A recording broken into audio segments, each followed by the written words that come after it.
রসগোল্লা, গোলাপজামুন, পান্তুয়া, কালাকাঁদ, লটচমচম অনেক তো খাওয়া হলো। এবারে চলো বানিয়ে ফেলি নতুন স্বাদের সাবুর তৈরি রসমালাই। সাবুর তৈরি রসমালাই বানানোর জন্য আমি প্রথমেই এখানে নিয়ে নিয়েছি 1 কাপ পরিমাণে মোটা দানার সাবু। মোটা দানার সাবুগুলো খুবই ফ্রেশ থাকার দরুন আমি কেবলমাত্র একবারই এটাকে ভালো করে জল দিয়ে ধুয়ে নিয়েছি। এবারে যে কাপটিতে মেপে আমি সাবুদানাটা নিয়েছিলাম সেই কাপেরই হাফেরও কম পরিমাণ জল দিয়ে আমি সাবুদানাটিকে 2 ঘন্টার জন্য ভিজিয়ে রাখবো। সাথে দিয়েছি খুব সামান্য পরিমাণে চিনি এবং 1 চিমটি লবণ। মোটা দানার সাবু নেওয়ার দরুন একটু বেশিক্ষণই সাবুটাকে ভিজিয়ে রাখতে হবে।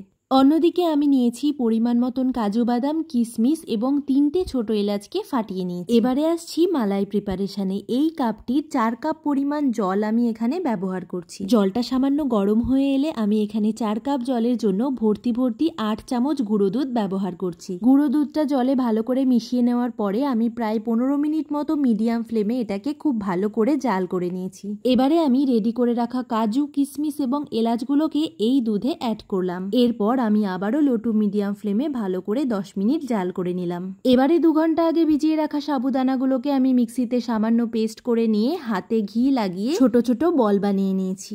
এবারে আগে থেকে প্রিপেয়ার করা গরম মালাইটার ভেতরে আমি একে একে বলগুলোকে ছেড়ে দেব। সাবুর বলগুলো মালাইতে ছেড়ে দেওয়ার পরেও প্রায় আরো 10 মিনিট ধরে মালাইটাকে হাই টু মিডিয়াম ফ্লেমে খুব ভালোভাবে জাল করে নিতে হবে। 10 মিনিট জাল করে নেওয়ার পরেই সাবুর বলগুলো খুব ভালোভাবে সেদ্ধ হয়ে যাবে এবং আকারে বড় হতে থাকবে। সাবুর বলগুলো সেদ্ধ হয়ে এলেই আমি এখানে চিনি ব্যবহার করছি। আমি অ্যাকচুয়ালি আমার প্রতিদিনের খাবারের থেকে চিনিটা একটু অ্যাভয়েড করার চেষ্টা করি, তবে মিষ্টির কোনো আইটেম বানাচ্ছি সেখানে তো চিনি অ্যাভয়েড করা একদমই পসিবল নয়, তাই আমি খুব সামান্য পরিমাণে চিনি এখানে ব্যবহার করেছি। যদিও গুঁড়ো দুধের মিষ্টিটার জন্য এখানে রসমালাইয়ের মিষ্টিটা ব্যালেন্স হয়ে গেছে। দেখো এখানেই দেখে বোঝা যাচ্ছে যে সাবুর বলগুলো আকারে বেশ খানিকটা বড় হয়েছে।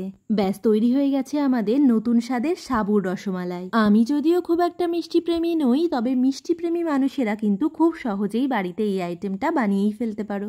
আচ্ছা, এক্ষেত্রে বলে রাখি, সেদ্ধ হয়ে যাওয়ার পর কিন্তু সাবুর বলগুলো একদমই নরম হয়ে যায়, মুখে দিলে প্রায় মিলিয়ে যায় বললেই চলে। তবে বলগুলো তৈরি করার সময় সাবুর আঠালো ভাবটার জন্য একটু প্রবলেম হতে পারে, তাই বেশি পরিমাণে ঘি হাতে মাখিয়ে নিতে হবে। আমার কিন্তু এই সাবুর রসমালাইটা খেতে বেশ ভালো লেগেছে, তবে তোমাদের কেমন লাগলো জানাতে একদম ভুলো না। ওকে, বাই বাই।